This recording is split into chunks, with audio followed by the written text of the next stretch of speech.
నమస్తే, నేను మీ Shiva. Welcome to TV5 మరో నేత్రం.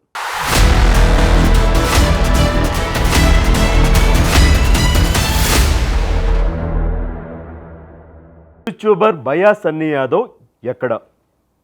భయా సన్నీ యాదవ్ని ఎన్ఐఏ నిజంగానే అదుపులోకి తీసుకుందా, లేదంటే ఎన్ఐఏకి సంబంధం లేదా?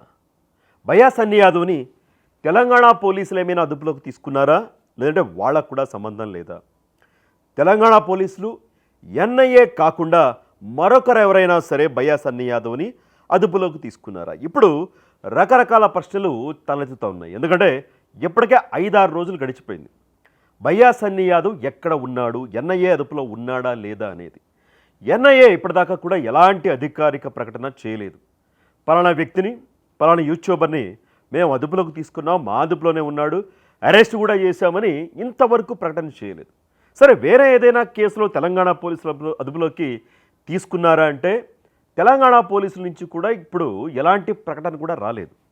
కొంతమంది ఏం చెప్తా ఉన్నారు, మే 29వ తేదీన పాకిస్తాన్ నుంచి దుబాయ్ వచ్చి, దుబాయ్ నుంచి చెన్నై వస్తే చెన్నై ఎయిర్పోర్ట్లో సన్నీ యాదవ్ని అదుపులోకి తీసుకున్నారు ఎన్ఐఏ పోలీసులు, ఎన్ఐఏ అధికారులు అని.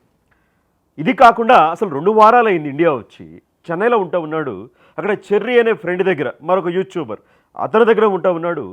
అతని ఇంటికి వెళ్ళి అక్కడి నుంచి ఈ భయా సన్నీ యాదవ్ని ఎన్ఐఏ అధికారులు తీసుకెళ్లారు అని ఇలా 2 రకాల వెర్షన్లు అయితే వినిపిస్తూ ఉన్నాయి. అయితే చెన్నై నుంచి లిఫ్ట్ చేసింది మాత్రం నిజం.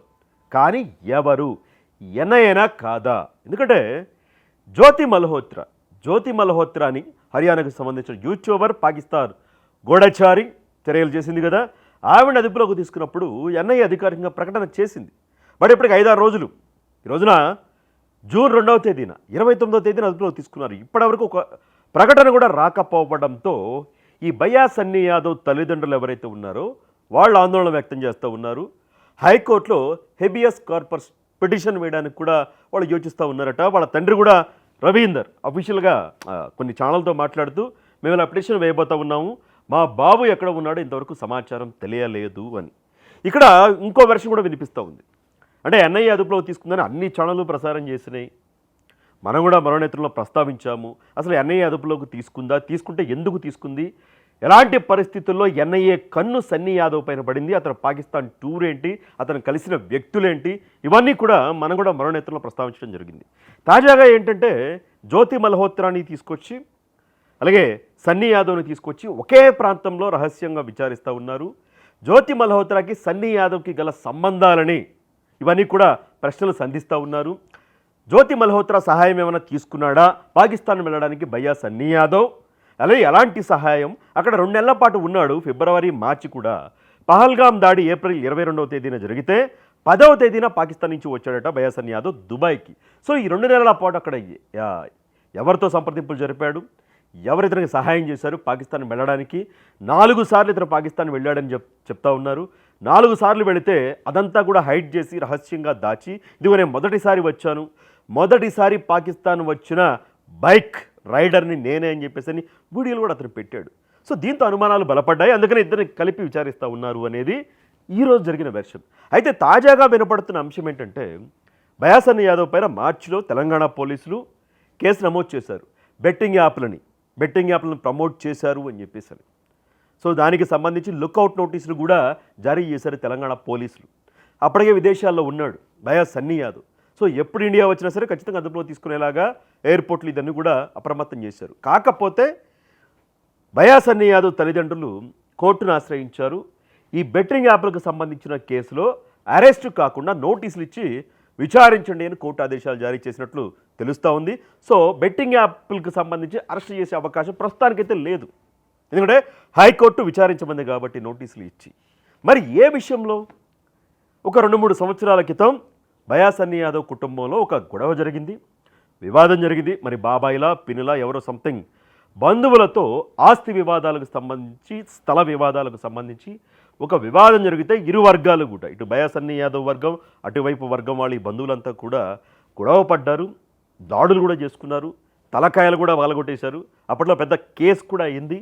సో ఆ కేసుకు సంబంధించి తెలంగాణ పోలీసులు, తెలంగాణ ఇంటెలిజెన్స్, కౌంటర్ ఇంటెలిజెన్స్ పోలీసులు వెళ్ళి చెన్నై వెళ్ళి భయా సన్నీ యాదవ్ను అదుపులోకి తీసుకున్నారు అని తాజాగా వినిపిస్తున్న సమాచారం కూడా. సో ఎవరూ ప్రకటన చేయకపోవడంతో ఇటు పోలీసులు చేయలేదు, అటు ఎన్ఐఏ చేయలేదు. చేయకపోవడంతో ఏమైంది? ఎందుకంటే ఆల్రెడీ పాకిస్తాన్, ఇండియా, మన ఆపరేషన్ సింధూర్ ఇవన్నీ నడుస్తూ ఉన్నాయి కాబట్టి, యూట్యూబర్లను వరుసపెట్టి అరెస్ట్ చేస్తూ ఉన్నారు కాబట్టి, ఎవరైతే పాకిస్తాన్ వెళ్ళారో, పాకిస్తాన్లో వీడియోలు చేశారో, ఇక్కడ భారతదేశంలో కూడా పర్యాటక ప్రాంతాల్లో తిరిగి వ్లాగ్స్ పేరుతో ఇక్కడ రహస్య సమాచారాన్ని, ఇక్కడ వీడియోలన్నీ కూడా చిత్రీకరించి పాకిస్తాన్కి పంపారు. వాళ్ళందరినీ కూడా ఎన్ఐఏ ప్రశ్నిస్తూ ఉంది. వీళ్ళు పాకిస్తాన్కి ఎలా వెళ్ళారు, పాకిస్తాన్తో సంబంధాలు ఏంటి అని. సంబంధాలు ఏమీ లేకపోతే కేవలం వ్లాగ్స్ కోసం వెళితే వాళ్ళేం పెద్ద పట్టించుకోవట్లేదు, విచారించి పంపించేస్తూ ఉన్నారు. బట్ జ్యోతి మల్హోత్రా మరికొంత 11 మంది పైన కూడా కేసులు నమోదు చేశారు. సో వీళ్ళైతే ఖచ్చితంగా పాకిస్తాన్ గూఢచర్యం చేశారు, ఐఎస్ఐతో సంబంధాలు కలిగి ఉన్నారు. సో అలాంటి వాళ్ళందరిపైన కూడా ఎన్ఐఏ నజరు ఉంది, భారత ప్రభుత్వం నజరు ఉంది. ఈ క్రమంలోనే పహల్గామ్ దాడి తర్వాత, ఆపరేషన్ సింధూర్ తర్వాత ఎప్పుడో ఫిబ్రవరి, మార్చి నెలల్లో భయా సన్నీ యాదవ్ పాకిస్తాన్లో పర్యటించినట్టు తెలుస్తూ ఉంది. అప్పుడే వీడియోలు అప్లోడ్ చేసి ఉంటే పహల్గామ్ దాడి తర్వాత ఒక వీడియో అతను ఇట్లా దాడి జరిగింది, నేను పాకిస్తాన్ వదిలి వచ్చేస్తూ ఉన్నాను, ఇప్పుడు నేను పాకిస్తాన్లో ఉన్నాను, వ్లాగ్స్ ఆపేస్తూ ఉన్నాను, మన దేశం వచ్చేస్తూ ఉన్నాను అని ఒక వీడియో చేస్తుంటే అసలు ఈ గొడవ ఉండేది కాదు, ఈ అనుమానాలు ఉండేవి కాదు, మీడియా ఛానళ్లలో ఇలాంటి ప్రసారాలు కూడా ఉండేవి కాదు. సో నడుస్తోంది కాబట్టి అదే టైంలో పాకిస్తాన్ వెళ్ళొద్దురా బాబు అని చెప్పినా, పాకిస్తాన్ వీడియోలు అప్లోడ్ చేయకండి రా బాబు అని చెప్పినా సరే అతను పాకిస్తాన్ వీడియోలు అన్నీ కూడా అప్లోడ్ చేశాడు. దాదాపుగా 10కి పైన వీడియోలు యూట్యూబ్లో, ఇన్స్టాలో, రీల్స్ ఇవన్నీ కూడా అప్లోడ్ చేశాడు. దీంతో సహజంగానే అనుమానం, భయా సన్నీ యాదవ్ని సంథింగ్ ఎవరో అదుపులో తీసుకున్నారు, ఎన్ఐఏ తీసుకుని ఉంటుంది అని అందరూ కూడా అటువైపుగానే వెళ్ళారు, విచారిస్తూ ఉన్నారు. విచారణలో ఇతనికి ఏమీ సంబంధం లేదు అంటే ఎన్ఐఏ వదిలేస్తుందని కూడా చెప్పాను నేను. ఏదైనా సంబంధం జ్యోతి మల్హోత్రా ఉంటే ఇబ్బంది పడతాడు, లేదు అంటే బయటపడతాడు, ఎన్ఐఏ విచారించి వదిలేస్తుంది అని కూడా చెప్పడం జరిగింది. సో అందరూ కూడా అదే ఫాలో అయ్యారు, ఎన్ఐఏ. బట్ ఇప్పుడు తెలుస్తుంది ఏంటి, ఒక గొడవ అంశంలో తెలంగాణ పోలీసులు అంటే బెట్టింగ్ యాప్లో అదుపులోకి తీసుకోలేరు కాబట్టి ఈ అంశంలో తీసుకున్నారు.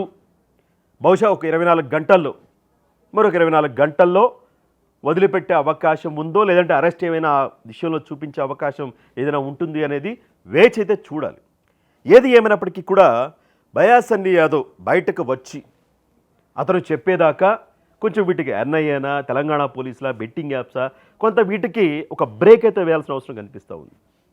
ఇప్పుడు అతను వ్లాగరు, బెట్టింగ్ యాప్లు చేశాడు, కోట్లాది రూపాయలు సంపాదించాడు, ఇది తప్పు, దీన్ని ఎవ్వరూ కాదనరు. ఎవరైతే బెట్టింగ్ యాప్లకు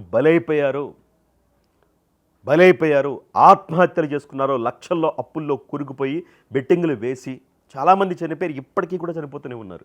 ఆపండిరా బాబు బెట్టింగ్ యాప్లు. వాడు ₹1 ఎరవేస్తాడు మీకు, తర్వాత మొత్తం సర్వనాశనం చేస్తాడు బెట్టింగ్ యాప్ అనేది. ఆపండి. కుటుంబాలు చిన్నాభిన్నం అవుతున్నాయి, ప్రాణాలు తీసుకుంటూ ఉన్నారు. మీరు ప్రాణం తీసుకుంటే మీరు నమ్ముకున్న భార్యా పిల్లలు ఏమవుతారు, తల్లిదండ్రులు ఏమవుతారు? కష్టపడి సంపాదించింది మాత్రమే నిలుస్తుంది, రూపాయి అయినా ఏదైనా సరే. కష్టపడకుండా ఈజీగా వచ్చే రూపాయి ఏది నిలవదు, ఖచ్చితంగా నిలవదు. కష్టపడి సంపాదించిన ఏదైనా సరే, చిన్న ఉద్యోగమా పెద్ద ఉద్యోగమా అని చూడకండి. అర్హత తగ్గ ఉద్యోగం లేదంటే వ్యాపారమో ఏదో ఒక పని చేసుకుని బ్రతకొచ్చు. బెట్టింగ్ యాప్ల జోలికి వెళ్ళకండి. ఈ స్టార్ లేదో బెట్టింగ్ యాప్లు మాకు అంత వచ్చింది, ఇంత వచ్చింది, మేము అది కొన్నాం, ఇది కొన్నాం, అస్సలు వాళ్ళని నమ్మకండి. ఈ బెట్టింగ్ యాప్లో ప్రమోట్ చేసే వాళ్ళందరూ క్రికెటర్లు కావచ్చు, సినిమా వాళ్ళు కావచ్చు, యూట్యూబర్లు కావచ్చు, ఇన్ఫ్లుయెన్స్ కావచ్చు, వాళ్ళు బాగానే ఉంటారు, వాళ్ళ కుటుంబాలు బాగానే ఉంటాయి. కానీ ఎప్పటికప్పుడు ఇలాంటి పాపమే తగులుతుంది. దయచేసి బెట్టింగ్ యాప్ల జోలికి వెళ్ళకండి. సో బెట్టింగ్ యాప్ల అంశంలో భయా సన్నీ యాదవ్ని ఎట్టి పరిస్థితుల్లో కూడా క్షమించే అవకాశం లేదు. ఇప్పుడు ఒక సాధారణ యూట్యూబర్ జాగ్వార్ కార్ అంట, కోట్లాది రూపాయల కారు, ఒక 27 లక్షల రూపాయల బైక్ BMW. ఒక యూట్యూబర్ ఎంత 2-3 మిలియన్ల మంది ఫాలోవర్లు ఉన్నా కూడా, మిలియన్ల వ్యూస్ వచ్చినా కూడా ఇంత కష్టం కదా. 6 అంతస్తులు 5 అంతస్తులు బిల్డింగ్ కడతా ఉన్నాడట నూతన కల్లోనే తన గ్రామంలో. సపరేట్గా ఇంట్లో లిఫ్ట్. ఒక సాధారణ యూట్యూబర్ ఒక 5-6 అంతస్తుల బిల్డింగ్లో మళ్ళీ ఇంట్లో లిఫ్ట్. పెద్ద పెద్ద సినిమా స్టార్లకు ఉంటుంది ఇంట్లో లిఫ్ట్. అంటే కట్టుకోవద్దు ఇల్లు, కొనుక్కోవద్దు కార్లు అని ఎవడు అండు. కష్టపడి సంపాదించుకొని హ్యాపీగా 6 అంతస్తులు కాకపోతే 6 నెలలు 12 అంతస్తులు కట్టుకో, ఇంటి చుట్టూ లిఫ్ట్లు పెట్టుకో, కోట్లాది రూపాయల కార్లు ఎన్ని కావాలంటే అన్ని కొనుక్కో. కష్టపడి సంపాదించింది. కానీ బెట్టింగ్ యాప్లు ప్రమోట్ చేసి కోట్లు సంపాదించి ప్రాణాలు తీసి ఏదైతే సంపాదించిందో అది డబ్బు కాదు. సో ఈ అంశంలో ఖచ్చితంగా బన్నీ యాదవ్ని క్షమించకూడదు. అతనిలాగా బెట్టింగ్ యాప్లు ఎవరైతే ప్రమోట్ చేస్తారో వాళ్ళని కూడా క్షమించకూడదు. చట్ట ప్రకారం తీసుకోవాల్సిన చర్యలు ప్రభుత్వాలు, పోలీసులు ఇవన్నీ కూడా తీసుకుంటాయి. బట్ ఈ ఉగ్రవాది అనే అంశానికి వచ్చేసరికి కొంత ఆలోచించాలి. ఎన్ఐఏ అఫీషియల్గా ప్రకటన చేసేదాకా, ఒకవేళ తెలంగాణ పోలీసులు అదుపులో తీసుకుంటే వాళ్ళు ఏదైనా అరెస్టు చూపించేదాకా, లేదు అంటే భయ్యా సన్నీ యాదవే బయటకు వచ్చి ఏం జరిగిందో చెప్పేదాకా ఈ ఉగ్రవాదులతో సంబంధాలు ఇవన్నీ కూడా జస్ట్ అనుమానాలు మాత్రమే, ఇంకా నిర్ధారణ కాలేదు. సో అఫీషియల్గా ఎక్కడి నుంచైనా ఏ సోర్స్ నుంచైనా ప్రకటన వచ్చేదాకా ఖచ్చితంగా ఆగాల్సిన అవసరం నాకైతే అనిపిస్తూ ఉంది. మీడియా ఛానల్స్ కూడా ఒకసారి ఆలోచిద్దాం. సో అఫీషియల్ ప్రకటన వచ్చే వరకు వేచి చూద్దాం. నిజంగానే బెట్టింగ్ యాప్లు కాకుండా ఏదైనా సంబంధాలు ఉంటే మాత్రం బన్నీ సన్నీ యాదవ్ని భగవంతుడు కూడా కాపాడలేడు. ఒకవేళ వేరే కేసు ఏదైనా అయ్యుంటే మాత్రం ప్రకటన వచ్చే వరకు వేచైతే చూడాల్సిందే. సో ఇవిడే పైన భయ్యా సన్నీ యాదవ్ 5-6 రోజులు అయిపోతుంది. ఇంతవరకు ఎలాంటి ప్రకటన రాకపోవడం, నేనైతే వెర్షన్లు చెప్పాను. మీరేమనుకుంటా ఉన్నారు? మీ అభిప్రాయాన్ని కూడా కామెంట్లో తెలియచేయండి.